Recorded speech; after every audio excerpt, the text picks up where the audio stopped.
E já teve algum fundo imobiliário que você tinha em carteira, ou por conta de fundamento mudado o fundo imobiliário, ou por conta de uma grande desvalorização, você vendeu? Há algum tempo atrás eu me desfiz de um Fiagro. Uhum. Um de Fiagro, porque ele tinha muita concentração do PL. Porque quando é fundo de papéis, né, independente de ser Fiagro ou fundos imobiliários, eles investem em dívida.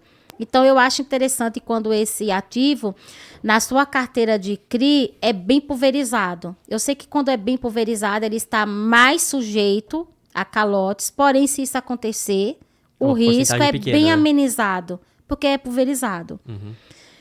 E eu investi em um Fiagro e depois que eu investi, cometi um erro gravíssimo, eu fui olhar a carteira de CRI.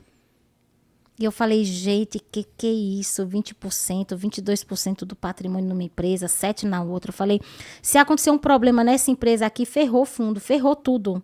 Primeiro porque vai afetar o patrimônio, que a empresa vai entrar em recuperação judicial. Eles vão tentar reaver essas garantias, mas demora. É um processo judicial, o fundo gasta com isso. Sim. Porque gasta. E os rendimentos vão cair, essas cotações vão cair, como caiu muito. Só que eu observei algo antes de sair. Acho que o meu preço médio estava, acho que 9,49. E eu consegui vender ainda 9,32, 9,34. Só que hoje ele caiu para 8 e pouco. Uhum. Mas aí o que acontece? Eu ficava de olho, acho que esse fundo era o que eu mais estava olhando, assim, esse Fiagro. E aí eu percebi que teve um relatório que a securitizadora, ela emitiu uma nota, e o gestor também, que aquele mês uma determinada empresa não tinha pago a parcela dos juros. Não era nem a amortização, era a parcela dos juros. E que a securitizadora tinha usado o caixa reserva, porque é igual um financiamento. Quando vai se estruturar um CRI, a empresa que precisa captar dinheiro, ela precisa entrar pelo menos com 2 meses, 3 meses ali do valor de uma das parcelas. Porque em um caso de inadimplência, pelo um curto prazo, a securitizadora segura com aquele caixa, é a famosa gordurinha. E quando eu li isso, falei, vou vender agora, porque isso vai cair muito mais. Entendi. E isso foi algo assim crucial, até me sentir. Eu me senti toda, falei, nossa, muita gente não vai ver isso, mas eu vou vender. Aí eu vendi, consegui ainda vender um preço de 9,32. Só que esse fundo ele entregava muitos dividendos. Então, mesmo abatendo o prejuízo do patrimônio, ainda tinha um lucro bom, porque o lucro era bem alto, o dividendo era bem Porque alto. contabilizando o dividendo junto, você tava com um lucro. Estava com lucro, um bom lucro ainda, um bom lucro. Então, eu saí antes e depois que eu saí, foram assim, questão de 2, 3 meses segurando, mas acho que hoje tá 8 e pouco, no máximo. E eu vi alguns gestores de Fiagro comentando que eles têm que ter uma concentração maior no PL, porque acaba sendo um fundo com um valor de mercado menor. E se ele não compra grande parte em uma dívida somente, ele não tem poder de falar no conselho, não é, né? Exato, é. Então eu vi que o mercado de fundo imobiliário Fiagro ainda é muito recente no Brasil, né? Então acho que com o tempo talvez tenha uma diversificação maior, mas por enquanto acaba sendo isso mesmo, né? Muitos são bem concentrados. Nossa, eu não sabia dessa. Então, não sabia. Então, talvez seja um dos... talvez não, é um dos fatores, né? Mas, nossa, Renan, 22% do patrimônio numa única empresa, meu, que são cooperativas. Cooperativas têm muitos funcionários. Sim. Muitos funcionários. Tem um risco muito grande. Imagina só, se essa empresa já dá calote 22%, só tá nela, o que acontece com o fundo, né? Sim, é uma concentração muito, muito, muito alta. Gente, e era um fundo de investimento que tinha 900 e poucos milhões, ou era 800 e pouco. Imagina que 22%, a gente é quase 25%. Você divide ali, é muita coisa. E olha que a empresa que deu problema nem era essa de 22%. Imagina se fosse. Se fosse, sim. Se já teve uma queda com uma menor, que tinha uma representatividade menor, imagina se fosse a maior, né? Aí o negócio tava feio. Devia estar sendo vendido agora a R$5 a cotação. Olha, complicado. E de fundo de papel, o que você mais gosta mesmo é o MXRF, então?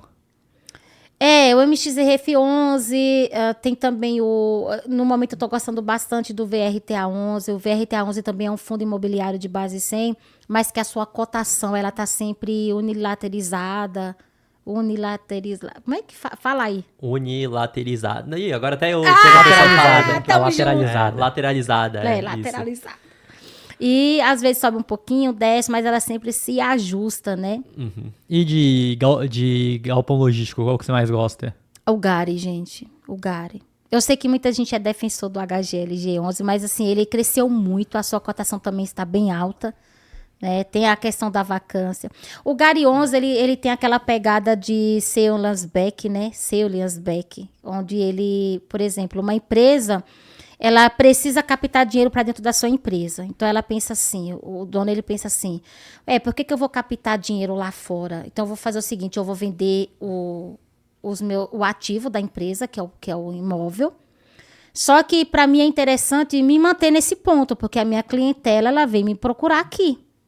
Então eu vou vender e vou alugar de volta. Então ela consegue captar esse dinheiro para sua empresa, sem precisar captar no banco. Só que junto a isso, a empresa que vai lá e compra esse ativo para colocar dinheiro nessa empresa, em forma de compra, né?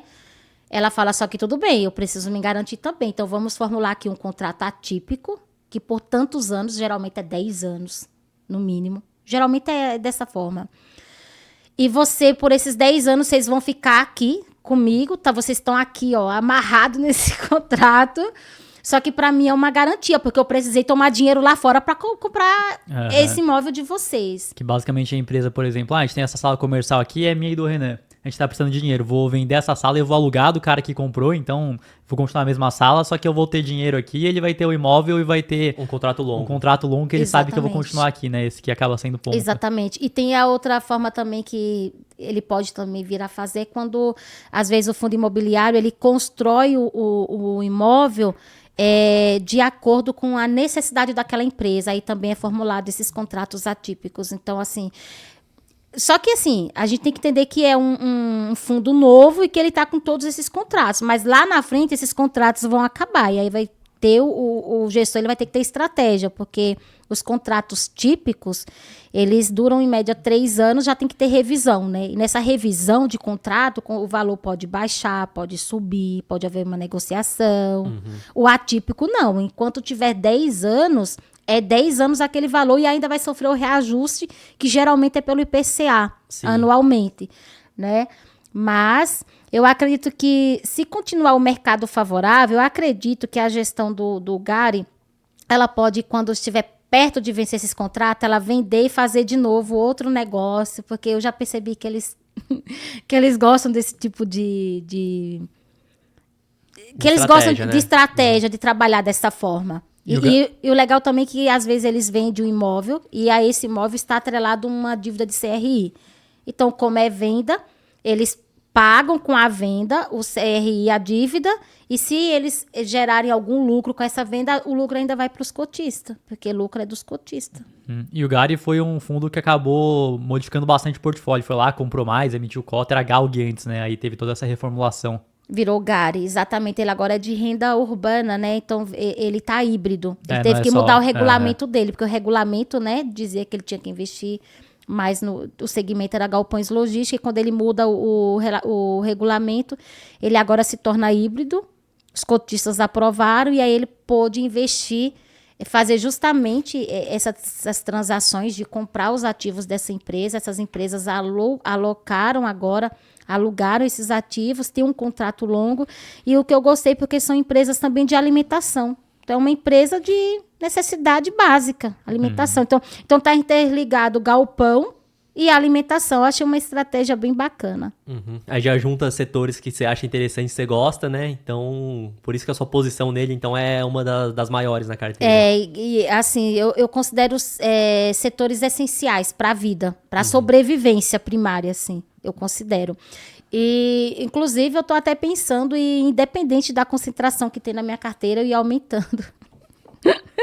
Entendi.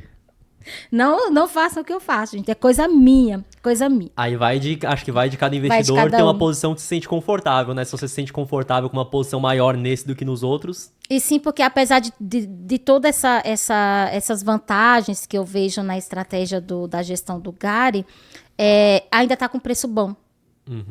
Ainda está com preço muito bom. Acho que ele ainda está sendo cotado um pouquinho abaixo do PVP ou ali bem linear. Então, eu acho que é um momento bom ainda de aumentar. O Dinmax é a assinatura premium, nosso aplicativo Dinai, onde você consegue receber relatórios toda semana falando sobre as empresas, fundos imobiliários. E agora, novidade, estamos com vídeos também falando sobre o mercado financeiro para você conseguir investir melhor através do Dinmax. Fora isso, temos também cotação, preço teto das ações, fundos imobiliários, para você conseguir pagar mais barato. E tudo isso por um preço absurdamente baixo. R$ 10,80 por mês no plano anual. Vai subir em breve, então assine aí o Dinmax para acompanhar tudo isso.